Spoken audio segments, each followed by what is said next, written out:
Why do nutrition experts keep getting it wrong? The truth is, most of their evidence can't even prove cause and effect. Today, we're exposing the hidden flaws in dietary science and what it really means for your health on a carnivore diet. Hey everyone, my name is Mark Bates. I'm a metabolic health coach, and this is my video on the future of dietary science, embracing complexity and personalization. So let's get into it. Why dietary science keeps getting it wrong. The carnivore diet controversy exposes a fundamental flaw in how we evaluate nutritional evidence. Both passionate advocates and fierce critics make the same critical error. They rely on weak evidence types while claiming definitive conclusions. The most significant methodological flaw plaguing dietary research involves the heavy dependence on observational studies and personal testimonies without rigorous, controlled experimental data. This creates polarized interpretations where both sides claim strong conclusions unsupported by robust scientific methodology. The absence of well-controlled, long-term randomized controlled trials, specifically on carnivore diets, makes it difficult to draw strong causal conclusions about the diet's effects on health. Without RCTs, most evidence remains observational or anecdotal, which cannot establish causality. There's a problem with observational data. Observational studies suffer from confounding variables such as lifestyle, genetics, and other dietary habits. These studies can show associations but cannot prove causation, yet they are often interpreted as definitive evidence by both advocates and critics. The Harvard Carnivore study of 2020 represents the first mainstream research on carnivore diets, surveying over 2,000 carnivore dieters and finding that 93% began the diet for health reasons rather than weight loss. Even this groundbreaking study acknowledges its limitations. Adults consuming a carnivore diet experienced few adverse effects and reported health benefits and high satisfaction, but no controlled studies have analyzed the effects of the carnivore diet. Both proponents and critics often use personal stories or small case studies as evidence. Anecdotes are subject to bias, do not represent the broader population, and cannot reliably inform on effectiveness or safety. But there is an evolutionary argument trap. When carnivore proponents cite populations like the Inuit as evolutionary evidence, they encounter the same methodological challenges.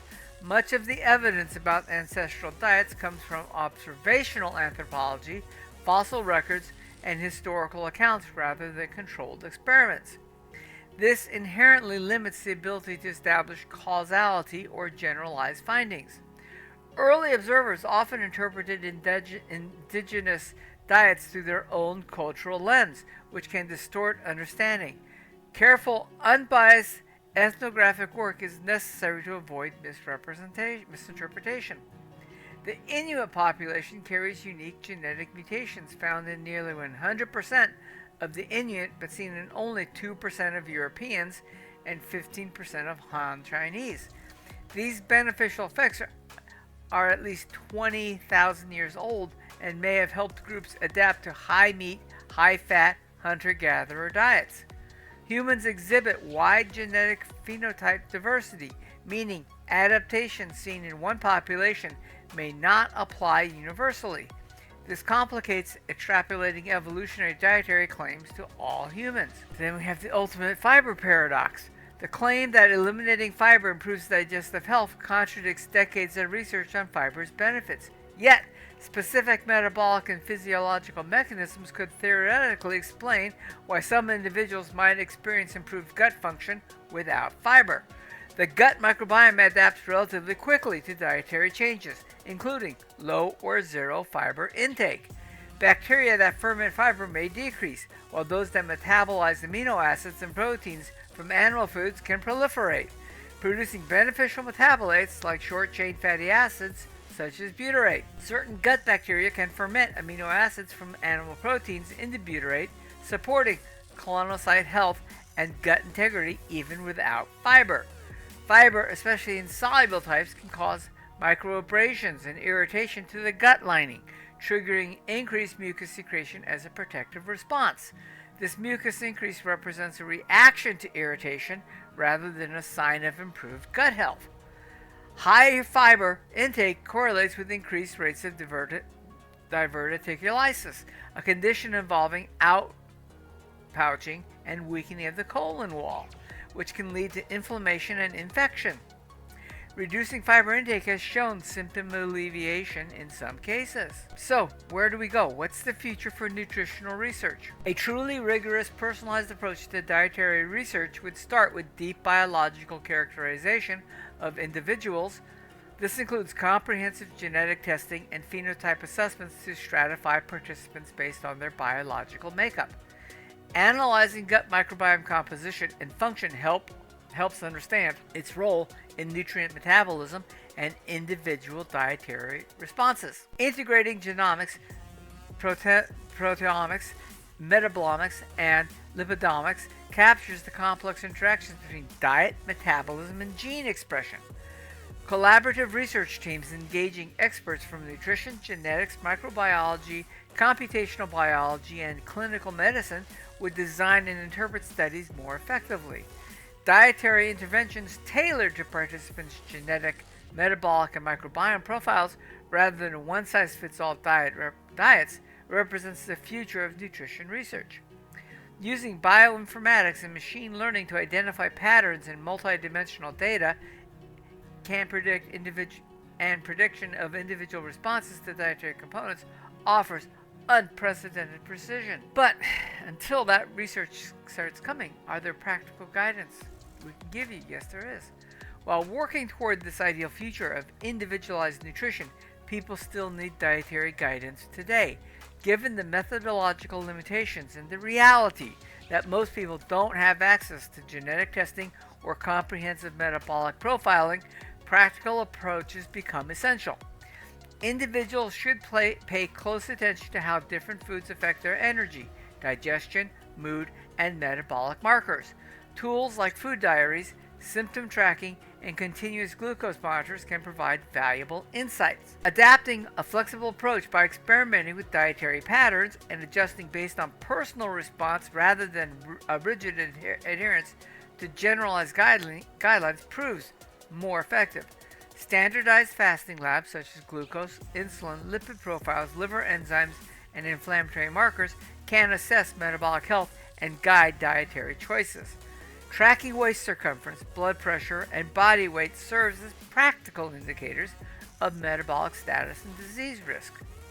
Focusing on nutrient-dense, unprocessed foods reduces exposure to harmful additives and excess sugars.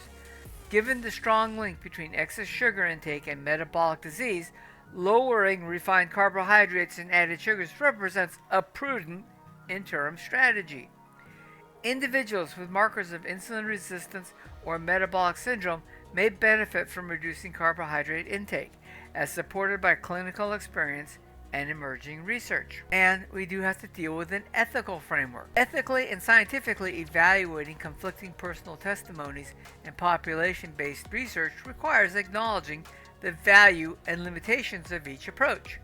Personal health journeys are valid and can prove insights into diverse response to diets.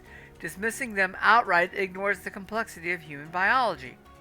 Population-based research provides broad trends and associations derived from large, diverse groups, but is often limited by genetic, phenotypic, and lifestyle variability within populations, making it difficult to apply findings universally.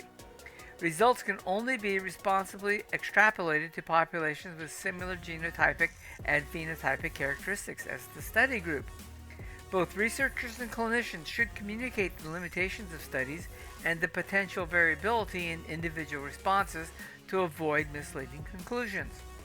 Combining population data with mechanistic studies, clinical observations, and personal reports forms a more comprehensive understanding.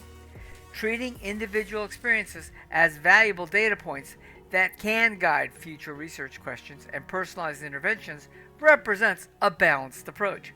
Developing frameworks that incorporate genetic, metabolic, and microbiome profiling to tailor dietary recommendations moves beyond one-size-fits-all guidelines. The recent nutrient analysis reveals that carnivore diets met several nutrient thresholds for riboflavin, niacin, phosphorus, zinc, vitamin B6, vitamin B12, selenium, and vitamin A, but fell short in thiamine, magnesium, calcium, and vitamin C. Maybe. Okay? Healthcare practitioners should engage patients in open discussions about uncertainties, potential benefits, and risks of various dietary approaches.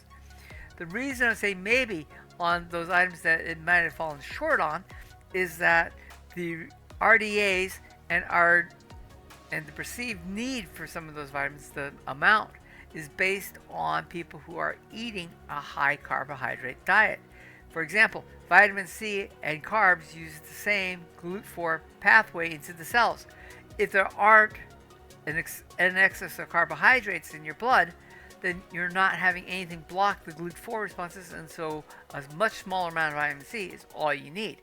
So I said that's a maybe on our carnivore short on some of these vitamins. Healthcare practitioners should engage patients in open discussion, I think I covered that, about uncertainties, potential benefits, and risks of various dietary approaches. Encouraging gradual dietary modifications with ongoing monitoring helps identify what works best for the individual. Recognizing that nutrigenic tests are not sufficiently validated to provide precise dietary prescriptions prevents over-reliance on emerging technologies. Using genetic information, if available, as one piece of a broader clinical and experimental puzzle rather than a definitive guide maintains appropriate scientific skepticism. Until personalized nutrition tools become widely accessible and validated, healthcare practitioners and individuals should focus on careful self-observation, use of basic clinical markers, evidence-based dietary patterns, collaborative care, and cautious interpretation of emerging technologies. The carnivore diet controversy illuminates the broader challenges facing nutritional science. Moving forward requires embracing complexity, acknowledging individual variability, and developing more sophisticated approaches to dietary research and clinical practice. The future of nutrition lies not in universal prescriptions, but in personalized approaches that respect both scientific rigor and individual biological reality. Okay, that was quite a lot, but thanks for watching, everyone. If you have any comments or questions, please leave them in the appropriate section.